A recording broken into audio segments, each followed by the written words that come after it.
Hello, everybody. I'm Corey, and we're talking Manpower. Today I'm with Mr. Robert Lebron. He's the resource manager at the Army Force Management School, and he's been at the school since 1996. Mr. Lebron, thank you very much for being with me today. I'm glad to be here. So, explain to me a little bit about the Army Force Management School.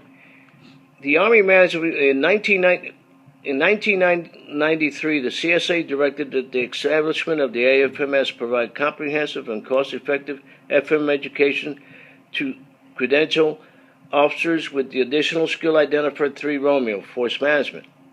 However, in 1997, the CSA designated AFMS as the Army's FM proponency school responsible to train personnel to fill the Army's 3,500 FM authorizations.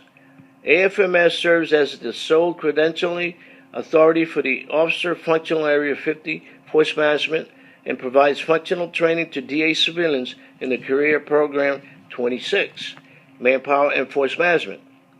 AFMS provides analysis, assessments, and reviews in the support of the integration and execution of DoD FM planning.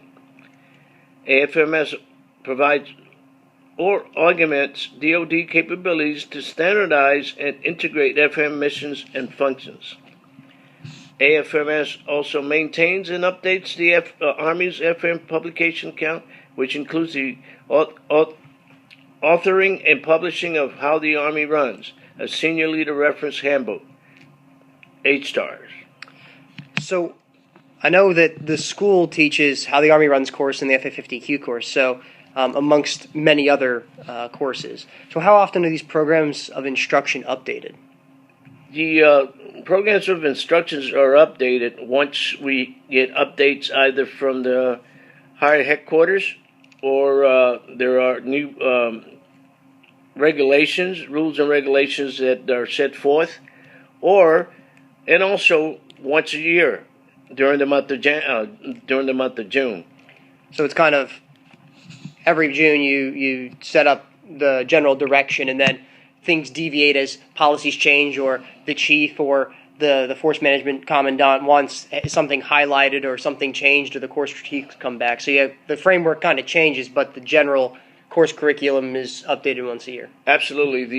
During the month of June, all the course directors are sat down and we have a big old meeting, and all the course materials are reviewed.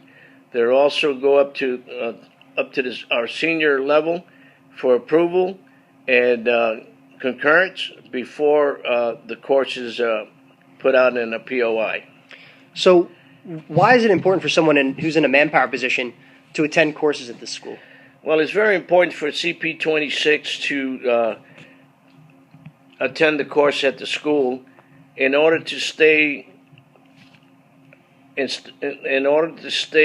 educated and also relevant to the force management manpower arena worldwide.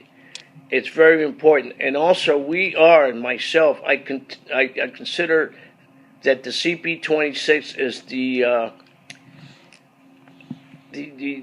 foundation, or not the foundation, but the continuity to help the new officers and non-commissioned officers assigned to the agencies on the mission of the agency in accordance to the force management scope. So it's kind of that depth and breadth thing that the proponency office talks about a lot, where the soldiers come in and they're very qualified, but they have a lot of breadth of experience because they've done 7, 8, 9 different jobs in 9 or 10 different locations throughout the career, whereas the civilians have that depth because you might have only been at the Force Management School, but you've been here since 1996, so that's got a lot of institutional knowledge. So people rotate in and out, but you're kind of that pillar.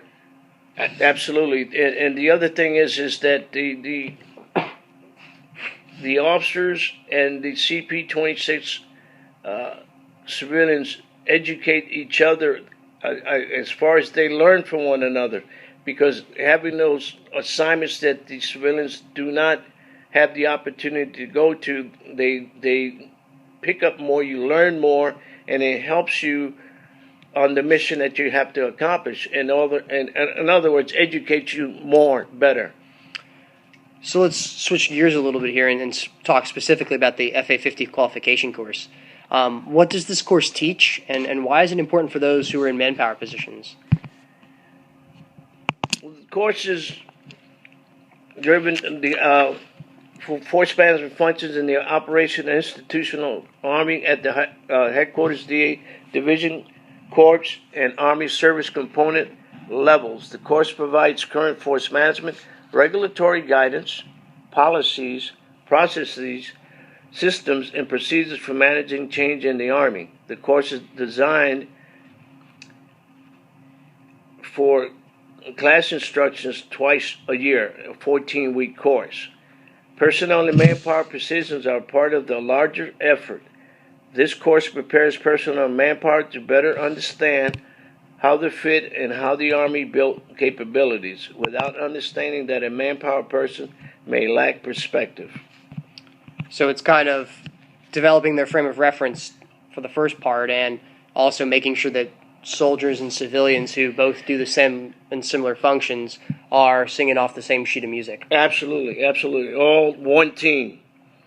So I understand that that a force management orientation course is being developed. That is So who should be taking this course, and when will it be offered? that is correct. It's force orientation course, which would be the FEMA, is a 2-week course designed to train NCOs, lieutenants, warrant officers, and junior Department of the Army civilians, CS-10 and below, involved in force management.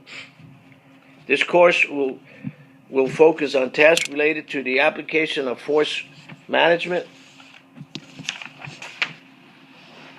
in preparing and generating forces. So I have here that this course is scheduled for spring 2015. Am I right? That is correct. Very good. If for allocations, the training supervisor of the agencies or commands should call Miss Eileen Hauser, who is the registrar, at 703-805-4904. Well, I think as soon as this interview is done, I'm going to give her a call because I think I need to be in that course. So are there any opportunities for the force integration course to be reintroduced in the future? I know you've had it in the past. The force integration course will, I feel very strongly that it will come back for us to teach again what the driving force is. The funding. There's a funding issue, and until that is solved, the course will then start once again. So you've been here for a very long time. Yeah, I'm sure you've seen it all. But what's the best thing about your position here at the Force Management School? The best thing here at the Force Management School here for me is that I'm still working with the military. I'm prior military myself. After 24 years, I retired as a first sergeant, and I have the great opportunity, to work with soldiers while they're here, and also CP-26 manpower. So I can imagine your job here as kind of being very fresh in that, each new course presents new challenges. I know you've seen it all, but I'm sure there's some things that come up every now and then, and seeing new faces and networking and getting other people's perspectives and things. I can imagine that would make the job very fresh and very invigorating and very motivating. Absolutely. It's a challenge, but it's a rewarding challenge at the end of the day, assisting and personnel. To me, it makes me a better person at the end of the day. Well, is there anything else that you would like to add or say to our listeners, to the Manpower community? I do, and I very strongly recommend that you continue educating yourself, and that'll take you a long way, make you good supervisors and well-rounded individuals to help out the whole community, either let it be military or our own CP-26 field. Well, Mr. Lebron, I really appreciate you taking the time today. I know you're a very, very, very busy man, but I appreciate it. Thank you very much.